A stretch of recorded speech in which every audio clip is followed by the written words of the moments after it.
IDD range. Now the hit. Brian Green challenge. Gordon Camaso. And foul. Naiinis dito si Brian Green pagkat magandang pang-highlight na sana yung kanyang 200 slam dunk. I'm sure he's frustrated with himself na ba't hindi niya napasok yun. Easy 2 points. Sana yun para kay Brian Green, pero talagang Don Camaso not giving any easy baskets for the import of the Kings. So 2 free throws para po kay Brian Green. And that slow-mo replay is brought to you by PLDT Teletipid.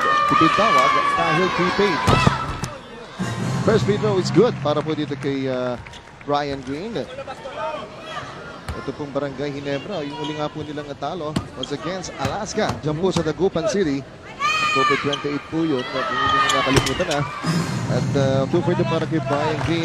But actually, they have actually dropped 6 of their last 7 games. Oo. Ito pong dito nangyari sa kampanya ng Barangay Ginebra. Well, you know, when Brian Green came in, they lost their first game. Then